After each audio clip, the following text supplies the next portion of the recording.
never thought I'd be the kind of woman who faded into the background. But somewhere along the way, without meaning to, I did. I became the quiet shadow beside my husband at work parties. The one people nodded to politely, but rarely really saw. I was the woman with the practiced smile, the tidy dress, and the kind eyes that never quite lit up anymore. I hadn't always been that way. I used to be the first one to laugh, the one who brought conversation to life. But over the years, through the steady rhythm of marriage, raising children, and maintaining a home, something inside me had dulled. It wasn't Mark's fault. He was a good man, loyal and hardworking. But life with him had become predictable. Comfortable, yes. Quietly lonely, too. So, when we were invited to his company's annual party, I expected nothing more than a few hours of small talk, a plate of catered food, and the same familiar pattern. Mark disappearing into conversations with his team, while I lingered on the edge of the room, smiling at strangers and sipping something fizzy to pass the time. The party was held at a sleek hotel ballroom downtown. Lights shimmered overhead like a soft snowfall. Laughter buzzed through the space like background music. I wore a forest green dress I hadn't touched in years. Fitted, but modest. Elegant in a way that felt almost foreign on me now. I had done my hair, applied soft makeup. I wanted, for once, to feel like more than just Mark's wife. And still, after only 20 minutes, I found myself standing alone near the tall windows, pretending to admire the skyline. Mark was already deep in conversation with a group of colleagues. His voice animated, his gestures familiar. I wasn't surprised. It was always this way. That's when I felt it, a shift. Not in the room, but inside me. A slow burning ache that made my chest tighten. I wasn't angry, not really, just quietly tired of being invisible. "You shouldn't have to blend in with the wallpaper," a voice said softly beside me. I turned, startled. A man stood there, tall, slightly graying, with thoughtful eyes and the kind of calm presence that makes you exhale without meaning to. It took me a second to place him. David. He worked in Mark's department. I had seen him at events before, but we had never exchanged more than a polite hello. Tonight, though, he was looking at me, not through me. "Excuse me?" I asked, caught off guard. He smiled gently. "You look like you were hoping no one would notice you, and I just think that's a shame."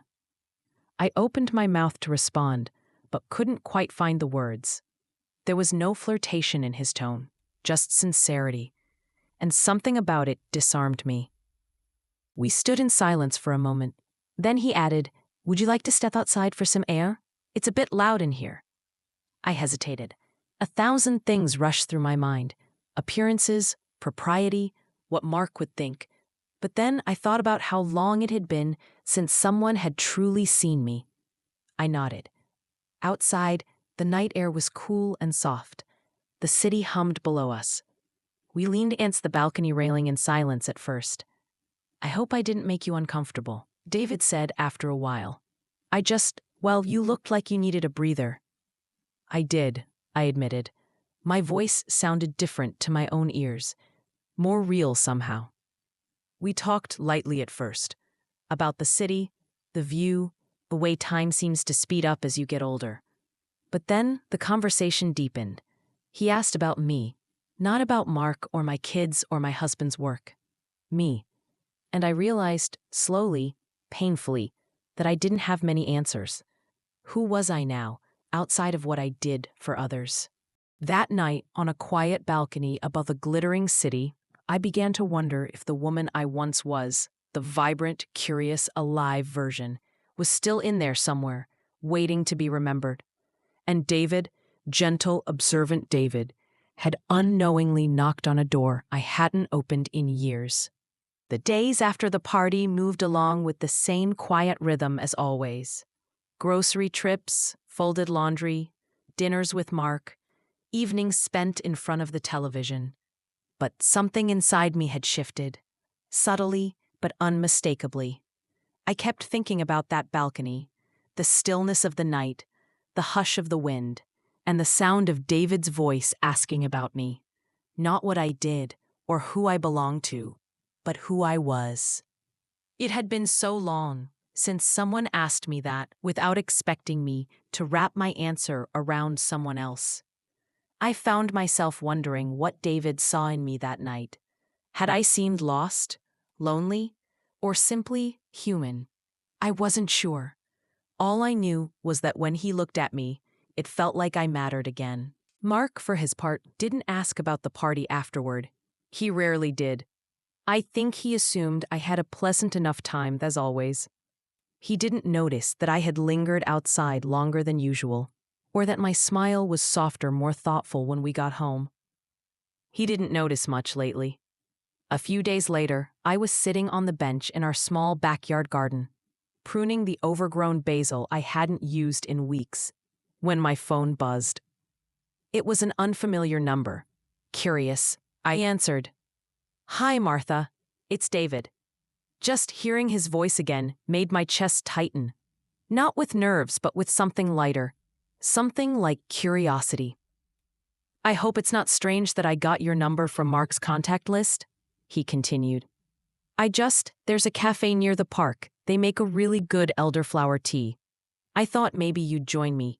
Just for a walk and a cup." There was a long pause. Not from him, he waited, but from me. I stared out at the garden, at the sunlight flickering through the trees, and I thought about how long it had been since someone asked me to join them for no reason at all. Not because they needed something from me. Not because of duty. Just because they wanted to. "All right," I said. My voice was small, unsure, but also strangely hopeful. We met the next afternoon. It wasn't a date. It wasn't anything, really. Just two people walking slowly along a gravel path lined with sycamores, sipping warm drinks, and talking about small things that somehow felt big. We didn't talk about our spouses or our families. We talked about books and memories and how the older we get, the more invisible we feel in a world that moves faster each year. He told me about how he used to play piano when he was young, and how he hadn't touched a keyboard in over a decade. "I used to sing," I said, almost forgetting that I had, just to myself, while cooking mostly. "Do you still?" he asked. I shook my head. "Not for years." He didn't push. He just smiled and said, "Maybe you should again." It was such a simple suggestion, but something in the way he said it stayed with me. Like he wasn't just making a comment. He was handing me a key to something I'd forgotten I owned. That evening, after dinner, while Mark was in his office responding to emails, I stood in the kitchen and hummed. Just a little. Just enough to remember the sound of my own voice. And that night, as I lay in bed beside a man who had loved me in his own steady way for decades, I stared at the ceiling and thought about how strange it was that a single cup of tea and a walk in the park could stir something so long asleep. I wasn't falling in love. Not yet. Maybe not ever. But I was waking up. And for the first time in a long time, I was beginning to feel like myself again. The following weeks fell into a quiet rhythm. Nothing dramatic happened. David didn't call every day. We didn't meet in secret corners or whisper over candlelit tables. But every few days, like clockwork, there would be something small. A message, a shared photo of a blooming tree in the park, a brief phone call where he'd ask how I was feeling, really feeling, and I'd answer more honestly each time. At first, I was careful. I told myself it was harmless, innocent, and it was. In the beginning. But the thing about connection is that it grows in silence, in the spaces between words. It lives in the pauses, in the comfort of being seen without needing to explain everything. One afternoon, David stopped by the bookstore where I sometimes volunteered. He claimed it was coincidence. But when he smiled and held out a paper bag with a fresh croissant inside, I knew better. "You mentioned once you liked almond," he said with that calm, effortless tone. I smiled, flattered and flustered all at once. I haven't had one in years. Then it's long overdue. We sat at the little reading nook by the window, the one where the sunlight always made the dust dance midair. He asked me what I was reading, and I told him. He listened. And when I said I'd always wanted to write but never had the time, he didn't laugh or say it's never too late. He just asked, "What would you write about?" I didn't have an answer then, but the question stayed with me. Later that evening, back at home, Mark asked if I wanted to watch a documentary with him. I agreed, but my mind wandered. He didn't notice. He rarely did. We'd grown used to each other's silences, comfortable, predictable silences that no longer required effort or inquiry. He was a good man, I reminded myself, but over time, we had stopped asking each other the important things. I went to bed early and stared at the ceiling again. The almond croissant still sitting warm in my memory. Not for what it was, but for what it meant. One Saturday morning, I found myself back in the park where David and I had first walked. I hadn't planned it. I just wanted some air, I told myself. But when I saw him sitting on the same bench, a coffee in hand, reading a worn paperback, my breath caught. He looked up. "I was hoping you might come." I sat beside him without hesitation. It felt natural now. We talked again, this time about fear, about aging, about the feeling that something essential inside you has gone quiet, and how rare it is to find someone who makes the silence feel less lonely. He didn't say much, he never did. But what he did say stayed with me. "You don't have to disappear just because time is passing," he said. "You're still here." I blinked back something that felt suspiciously like tears. I wasn't used to being spoken to like that. As if I were still becoming, still worthy of being seen. When I got home that afternoon, Mark was fixing the kitchen faucet. He smiled, proud of himself for replacing a washer. I smiled too, grateful for the man who had built a steady life with me. But later, while folding laundry in the quiet hum of the dryer, I let myself feel the ache that had been building. An ache not of guilt, but of longing. Not for drama, not even for romance, for connection, for recognition. And in David's quiet presence, I was beginning to remember the sound of my own heart. It wasn't about choosing one man over another. Not yet, maybe not ever. It was about remembering I existed at all. It had been nearly a month since the party, the one that had started all of this. If you had told me then that a passing conversation with one of Mark's colleagues would ripple through my life like this, I wouldn't have believed you. But the ripples had become waves now. Gentle, yes, but constant. David and I continued to meet, sometimes for a walk, sometimes for coffee. Once, on a whim, he invited me to a small art exhibit downtown. I hadn't said yes right away. I'd hesitated, stood in front of my closet for half an hour, wondering what someone like me wore to something like that. In the end, I chose a soft blue blouse I hadn't worn since our daughter's graduation. It still fit. Barely. I told Mark I was meeting a friend for the afternoon, which wasn't exactly a lie. He didn't ask for details. He rarely did anymore. The exhibit was quiet, filled with soft classical music and people who spoke in low, reverent tones. I followed David through rooms of painted stillness and splashes of color I didn't fully understand. But he never made me feel out of place. He stopped in front of a portrait. A woman standing at a window, the light catching just one side of her face. Her eyes were soft but searching, like she was waiting for something or someone. "I don't know why," he said, "but this reminds me of you." I didn't know what to say.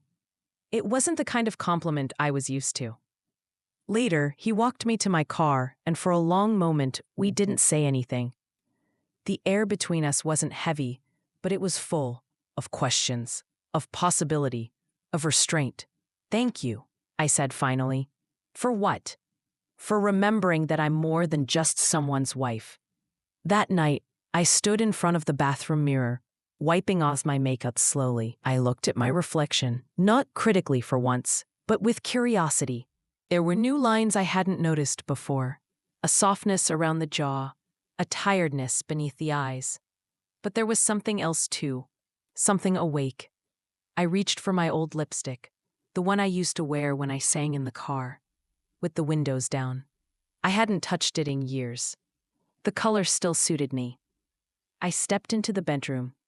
Mark was already under the covers, reading emails on his tablet.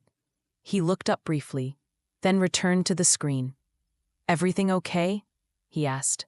"Yes," I said, crawling into bed beside him. "Just thinking." "About what?" I paused. "About the woman I used to be, and the one I might still become." He didn't respond. I didn't expect him to.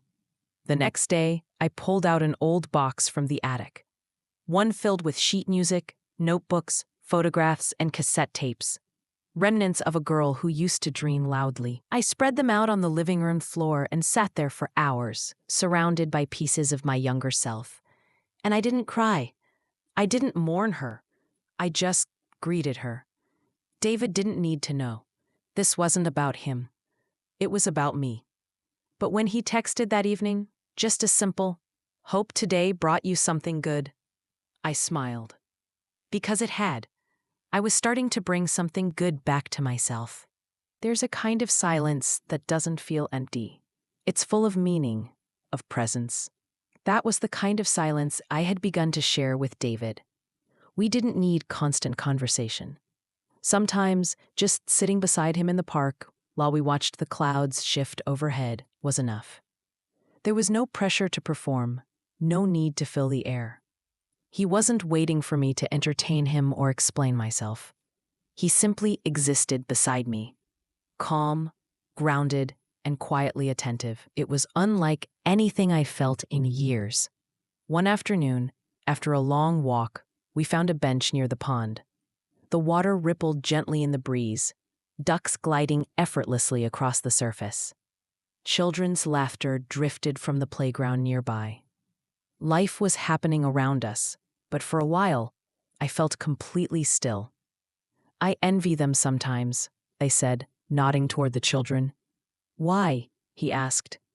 "Because they don't yet know how easy it is to lose yourself in routine, in other people's needs.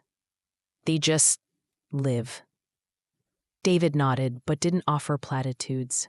He just let me speak. "I used to dream about opening a small flower shop," I continued. "Something quaint, maybe with a book corner in the back. It was silly." "It's not silly," he said. "It's honest." I let that sit for a moment.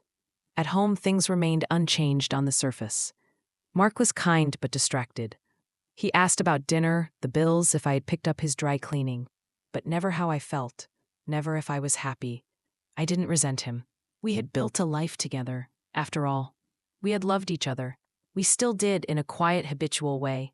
But I couldn't remember the last time he looked at me like someone worth discovering all over again. David did that. With every glance, every patient silence. He didn't flatter me. He saw me. A week later, I ran into him at the grocery store. It wasn't planned, and we both laughed at the awkward coincidence. He was holding a small bunch of tulips, bright orange with streaks of yellow. "For your wife?" I asked, immediately regretting the question. He shook his head. "No, just thought they looked like a good reminder that something simple can still be beautiful."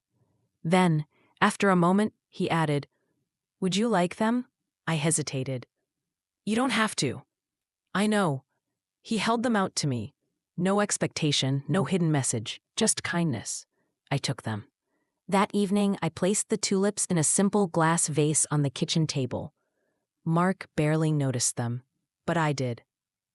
Every time I walked past them, they reminded me that someone had seen me, not for what I could do, not for what role I played, just as me.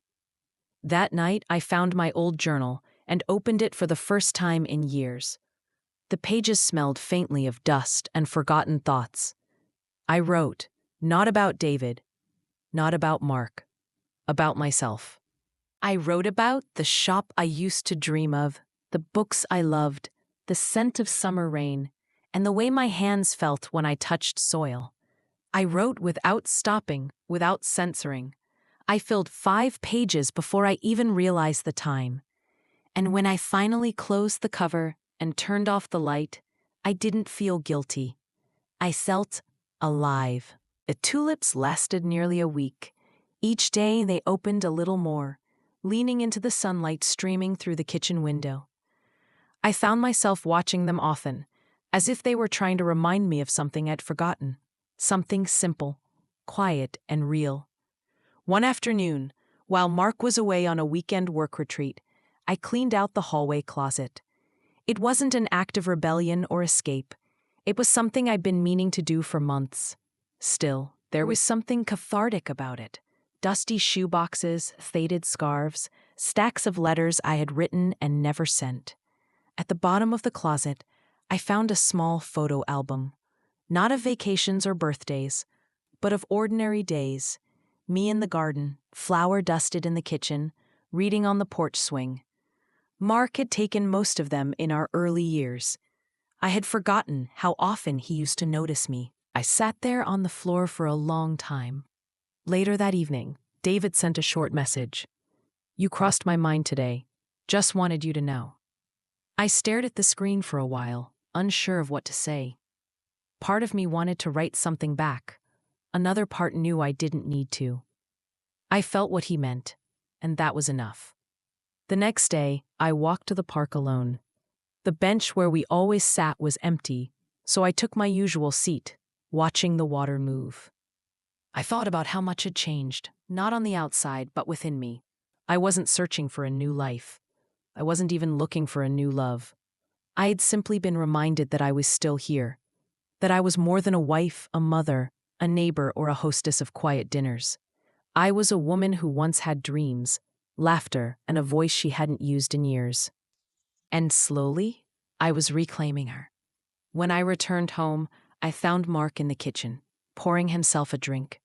He looked up, surprised to see me smiling. "Did something good happen?" he asked. "Not exactly," I replied, "but I remembered something I'd forgotten." He raised an eyebrow. "Like what?" I remembered what it feels like to be awake. He didn't know what to say to that, and honestly, I didn't expect him to. That night, we sat together on the couch, watching something on television I wasn't paying attention to. But for the first time in a long time, I reached for his hand. He looked down at our fingers, then at me, surprised. I didn't explain. I just held on. The following morning, I found him in the kitchen making coffee. He handed me a mug without a word, his movements gentler than usual. It wasn't a grand gesture. It didn't need to be. Sometimes, change begins with the smallest shifts. The way someone sees you, the way you begin to see yourself. And sometimes, the person you need to find is the one you left behind years ago. I stood at the kitchen window, tulip vase now empty, but my hands steady. I was no longer waiting to be noticed. I had started to notice myself. And that was more than I ever expected when a colleague of my husband's took me aside at a party. It happened on a Sunday. I was sitting on the porch with a book in my lap and a soft breeze moving through the wind chimes Mark had installed years ago. They hadn't made a sound in ages, but today they stirred, soft, hesitant, like a voice trying to remember how to speak. Mark joined me after lunch, 2 cups of tea in hand. He didn't say much, just placed one beside me and settled into the chair across the porch. For a while, we just sat there. The quiet between us, less like distance and more like space, like the kind you leave between sentences when something important is about to be said. "I was thinking," he began, "maybe we could take a weekend trip, somewhere quiet. You pick the place." I looked at him, surprised. It wasn't like him to suggest something spontaneous, but maybe he too had noticed the shift. Maybe he felt it too, the small, uncertain unraveling and reweaving of what we had built. "Okay," I said simply, "I'd like that." Later that day, while Mark napped, I walked to the small bench in our garden and sat alone, hands resting on my lap. I closed my eyes and let the sounds of the world fold around me. Birds, wind, the distant hum of a lawnmower. I wasn't afraid anymore. Not of aging, not of stillness, not of wanting something more. David hadn't texted in a few days, and that was okay. What he had given me was not a romance, not a reason to leave, but a quiet window into who I used to be and who I could still become. I didn't need to chase that version of myself. She was already returning, slowly, piece by piece, in the way I smiled, the way I took care of myself again, the way I stood taller, looked people in the eye, the way I allowed myself to feel. That evening, I opened the drawer beside my bed and found the notebook I had started weeks earlier. I flipped past the pages where I had written about my dreams, my regrets, my rediscovered voice. And then, on a blank page, I started a new list. Not of things I'd lost, but of things I still wanted. A walk on a beach in early spring. A day without plans. To plant lavender along the fence.